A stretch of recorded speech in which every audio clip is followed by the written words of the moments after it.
vamos a hablar sobre la volatilidad que ha tenido la moneda mexicana. Hay que comentar que ha tenido dos episodios de volatilidad en los últimos meses. El primero de estos episodios de volatilidad cambiaria sucedió, como es típico en un ciclo electoral, cerca de un mes previo al día de las elecciones, en los que el peso mexicano pasó de niveles cercanos a los 16.40 en la primera semana de abril a 17.10 a mediados de ese mes, y para finales de mayo, cuando ya se acercaba la elección, estaba en 16.50. El segundo episodio de volatilidad, lo hemos comentado ampliamente, es el que ocurrió después de las elecciones y que ha hecho que el peso pase pues de 16 altos por dólar, 16.99 me parece que estaba el día de las elecciones, a 18.40 en la actualidad. Estamos hablando pues de una depreciación cercana al 10%. Vamos a hablar al respecto con Enrique Covarrubias, economista en jefe y director de análisis de Actinver. ¿Cómo estás, Enrique? Me da gusto saludarte. Qué gusto saludarte, Pascal. Muy buenos días. Bueno, si te parece, nos concentramos en este último episodio. Se ha ido depreciando nuestra moneda frente al dólar y, digamos, ha sido por escalones, pero pues no ha regresado a los niveles que tenía previo a la jornada electoral. Como decíamos, 16.99 por ahí, ahora está en 18.40. ¿Qué podemos esperar? Sí, efectivamente ha sido un episodio de volatilidad elevada en el tipo de cambio y no solamente es por un tema electoral, que claramente es uno de los factores más importantes en este nuevo ciclo de volatilidad cambiaria, sino que aunado a eso también hemos estado viendo en Estados Unidos que la economía está siendo muy dinámica. El Banco Central del vecino del norte, es decir, la Reserva Federal, también ha estado postergando los cortes de tasa. Las tasas en ese país están elevadas.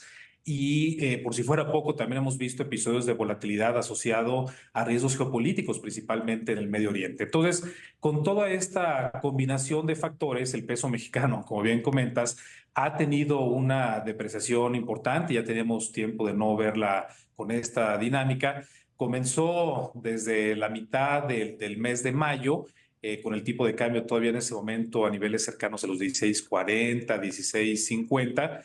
En este momento ha estado depreciándose el peso para alcanzar niveles cercanos a los 18.40, pero como cualquier inversionista, incluso en épocas de alta volatilidad, se encuentran oportunidades de inversión. Eso quiere decir que el dólar visto en pesos es un activo financiero que ha tenido en un mes un rendimiento incluso superior al 10%. Bueno, pues desde ese punto de vista, ¿qué ha pasado con los rendimientos de los portafolios de los inversionistas mexicanos, Enrique? Sí, y ese es un tema importante porque enfatizo mucho que en estas épocas de volatilidad aparecen rendimientos interesantes en diferentes tipos de activos financieros. Hoy en día, la mayoría de los inversionistas mexicanos tienen sus portafolios compuestos de tres grandes pilares de activos. El primero es instrumentos de renta fija, es decir, instrumentos de deuda, tanto del gobierno federal como de empresas mexicanas, que no hay que olvidar que este episodio de volatilidad está tomando la economía mexicana con tasas históricamente elevadas. La tasa de referencia sigue estando en 11%. Los instrumentos de renta fija, por ejemplo, emitidos por empresas mexicanas, pues no solamente es el 11%, sino hasta 100 o 200 puntos base por arriba de eso, lo cual ha ocasionado que los portafolios de inversión pues no solamente tengan rendimientos atractivos, sino que lo han mostrado con volatilidad baja. El segundo gran pilar de los portafolios de inversión en nuestro país es el dólar. Es un activo que claramente genera tranquilidad a los inversionistas mexicanos. Llevamos ya muchos meses, años incluso, con una apreciación del tipo de cambio, y si bien aparecen este tipo de episodios de volatilidad, pues no deja de ser un seguro que permite una diversificación importante a los activos financieros.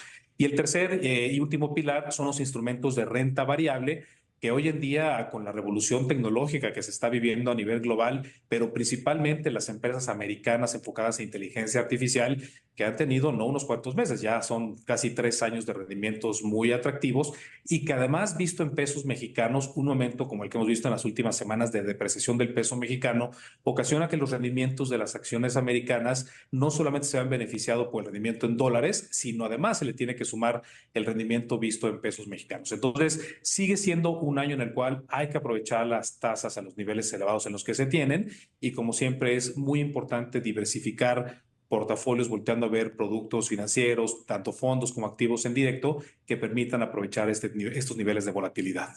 Y para ello creo que sería muy importante que quienes nos están escuchando, querido Enrique, los busquen para tener pues un buen consejo respecto de sus inversiones. ¿Dónde los pueden encontrar? Así es, Pascal. La manera más sencilla de encontrarnos es a través de nuestra página de internet www.actinver.com.